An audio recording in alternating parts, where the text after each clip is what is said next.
Wow, what a match!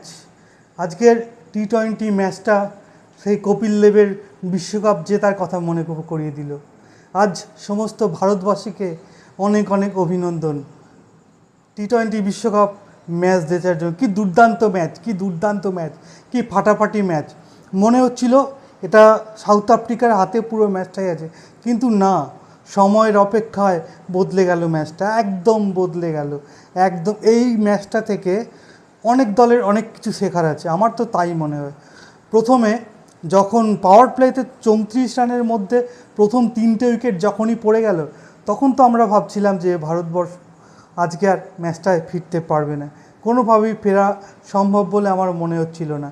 কিন্তু পরে রাহুল দ্রাবিড় এবং আমাদের ক্যাপ্টেন কুলের যে বুদ্ধিমত্তার একটা পরিচয় এখানে পাওয়া যায়। তারপর তারা অক্ষর প্যাটেলকে মাঠে পাঠিয়ে সুন্দর একটা রানের পাহাড় বলবো না, তবে সুন্দর একটা রান, মোটামুটি যুদ্ধ করার মতো একটা রান তারা তৈরি করে দেয়।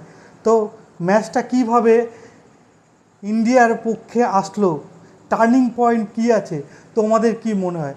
আমার এই ম্যাচের টার্নিং পয়েন্ট সবথেকে বেশি মনে হয় যেটা ভারতীয় বোলারদের যে আক্রমণাত্মক বোলিং, এটাই আমার কাছে সবথেকে দুর্দান্ত লেগেছে। হ্যাঁ, যদিও 11 বছর ধরে ভারত কোনো আইসিসিতে ট্রফি পায়নি, বাংলাদেশ এবং পাকিস্তান এবং বিশ্বের অন্যান্য দেশের লোকেরা এই নিয়ে যথেষ্টই কথাবার্তা বলেছে, এবং বাংলাদেশি বন্ধুদের জন্য এটা তো একটা দুর্দান্ত খবর। দেখুন, এই অ্যাপ্রোচটা কিন্তু একটা দলের দরকার হয়ে পড়ে, যে কোনো দলের এই অ্যাপ্রোচটা দরকার হয়ে পড়ে। আপনি যে কোনো দলকে গালি দেবেন, হ্যাঁ, কিন্তু অন্ধভক্তের মতো আপনি লাফালাফি করবেন, সেটা ঠিক আছে, একটা সময় পর্যন্ত সেটা ঠিক থাকে, কিন্তু একটা ক্রিকেট টিমে টেকনিক্যালিটি কত দূর, একটা ব্যাটসম্যান কীভাবে বল করছে, তার অ্যাপ্রোচ কী আছে, এটা কিন্তু একটা বড় ব্যাপার। দেখুন, আপনাদের ওই যে তামিম কি যেন নাম, যাই হোক, ওনার নামটা আমি ঠিকমতো উচ্চারণও করতে পারছি না। উনি যখন নেপালের একজন প্লেয়ার ওনার দিকে তাকিয়েছেন, তো উনি তাকে মারতে যাচ্ছেন, হ্যাঁ, তখন বাংলাদেশিরা লাফালাফি করছে যে হ্যাঁ ঠিকই করেছে। তাহলে একজন সিনিয়র প্লেয়ার, হ্যাঁ, যখন আমাদের বিরাট কোহলিকে আউট করা হলো, তখন তার অ্যাপ্রোচটা কী ছিল? এটা কি মানবিক অ্যাপ্রোচ? এই অ্যাপ্রোচটা বাংলাদেশের বদলানো দরকার। যাই হোক, আবার কথায় ফিরে আসি।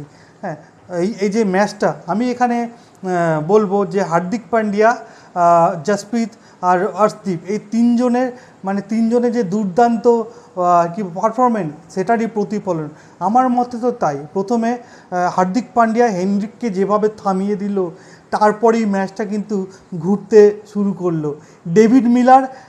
ডেভিড মিলারকেও যেভাবে হার্দিক পান্ডিয়া পাঠিয়ে দিল, তাতেও কিন্তু ম্যাচটা ওখানেই ঘুরতে শুরু, আমার তো তাই মনে হয়। কিন্তু ভারতীয় স্পিনাররা স্পেশালি, যদিও সেভাবে কিছু সেরকমভাবে বড় কিছু করতে পারেনি, কিন্তু আমি তো জসপ্রীত বুমরা, অর্শদীপের বিশাল বড় ফ্যান হয়ে গেলাম।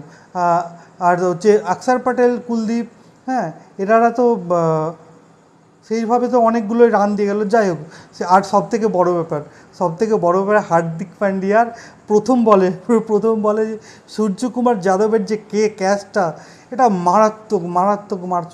কীভাবে যে ক্যাচটা উনি বাউন্ডারির বাইরে থেকে বলটাকে ওপরের দিকে তুলে দেওয়ার পরে আবার বাউন্ডারির বাইরে এসে আবার ঘুরে গিয়ে যে ক্যাচটা ধরলো, এটা একটা দুর্দান্ত। এই অ্যাপ্রোচটা যে কোনো দলের দরকার হয়ে পড়ে। দুর্দান্ত ম্যাচ। আমি 11 বছর পরে ভারত যে যেভাবে এই উইকেটটাকে যেভাবে হারা ম্যাচ থেকে বেরিয়ে এসে এত সুন্দর একটা ভারতীয়দের ম্যাচ উপহার দিল, আমি আপ্লুত। জয় হিন্দ।